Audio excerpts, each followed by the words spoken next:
अरे वाह भाई वाह रिंकू सिंह मेरे भाई, जिसके लिए तुम जाने जाते हो, आज फिर तुमने वही पारी दिखाई। अरे क्या गजब का खेल दिखा रहे थे, लास्ट में आके तो बिल्कुल कहर बरपा रहे थे। चौके छक्के लगाने में बिल्कुल भी नहीं शर्मा रहे थे, अपने फर्ज को बखूबी निभा रहे थे, टीम इंडिया की लाज भी बचा रहे थे।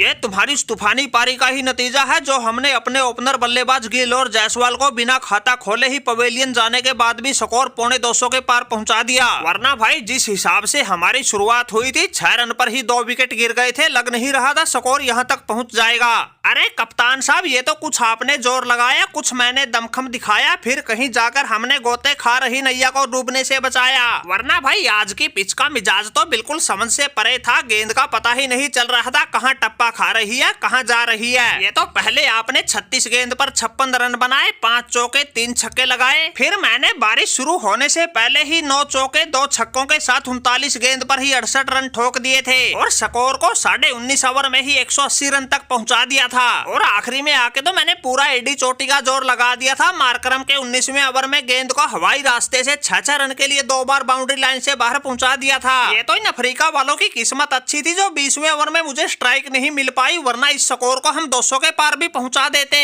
अरे रिंकू सिंह भाई बिल्कुल पहुंचा देते, तुम्हारी काबिलियत पर तो कोई नहीं कर सकता शंका, क्योंकि तुमने तो हर मैच में अपने बल्ले से बजाकर दिखाया है डंका। कोई सा भी गेंदबाज आया तुम्हारे सामने, तुमने उसी की लगा दी लंका। आज जिस तरह से तुमने समझदारी दिखाई, एक छोर को संभाल के भी रखा, रनों की गति को भी कम नहीं होने दिया, उससे साबित हो गया भाई जायसवाल हो या गिल सभी धोखा खा सकते हैं, लेकिन रिंकू सिंह है जो टीम की लाज बचा सकते हैं। अरे कप्तान साहब, ये तो आपका बड़प्पन है जो आप हमारी इतनी तारीफ कर रहे हो, वरना खेल तो आपने भी बड़ा गजब का दिखाया है। ये तो वो बाउंड्री लाइन पर 7 फुट का मार्को जैनसन तुम्हारा कैच ले गया, वरना बख्शने के मूड में तुम भी नहीं थे। अरे रिंकू सिंह भाई, बख्शने के मूड में तो आज वो हमारा तिलक वर्मा भी नहीं था, लेकिन वो भी बेचारा क्या करता, इनका वो मार्को जॉनसन बाउंड्री लाइन पर बिल्कुल खंबा बन के खड़ा था, गेंद को ऊपर से जाने ही ना दे रहा था। हमारी तरह वो भी इसके हाथों में आ गया, 4 चौके 1 छक्के के साथ 29 रन बनाने के बाद अपना विकेट गवा गया। अरे सूर्या भाई, क्या ना जाने देता, तुम हमें मौका देके देखते, फिर हम बताते गेंद का कैसे जाज बनाया जाता है। अगर हमें मौका मिल जाता, तुम जिस मार्को जॉनसन की बात कर रहे हो, वो गेंद को खड़ा खड़ा देखता, उसके हाथ पल्ले कुछ ना आता।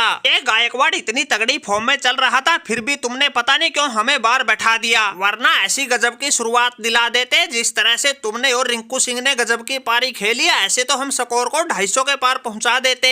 वैसे तो अफ्रीका वालों को कूटने में तुमने भी कोई कमी कसर नहीं छोड़ी, लेकिन अगर हमें मौका मिल जाता तो जो इनका एक आध गेंदबाज बचा था, हम उससे भी तारे गिनवा देते। अरे गायकवाड़ भाई, कोई बात ना, थोड़ा धैर्य रखो, आगे वनडे और टेस्ट सीरीज में तुमने ही मोर्चा संभालना है। अरे T20 सीरीज का तो बारिश ने ही सारा मजा किरकिरा करके रख दिया। अरे मार्करम भाई, तुम भी क्या कर रहे हो, जहाँ बारिश आ रही है वहीं मैच करवा रहे हो। अरे सूर्या भाई, तुम तो ऐसी बातें कर रहे हो जैसे हम जानबूझकर बारिश करवा रहे हैं। वैसे तुम्हारे लिए तो ये अच्छी बात है, ये बारिश आ जाती है तो तुम्हारी लाज बच जाती है, वरना तुम लोगों को ऐसे रगड़ते तुम्हें कुछ समझ नहीं आता। अरे आज के मैच में ही देख लो, वो तुम्हारे रिंकू सिंह की किस्मत अच्छी थी, वो रिव्यू ले गया, बच गया। अगर उस समय इसका विकेट मिल जाता, तुमसे तो 120 का आंकड़ा भी नहीं छुआ जाता।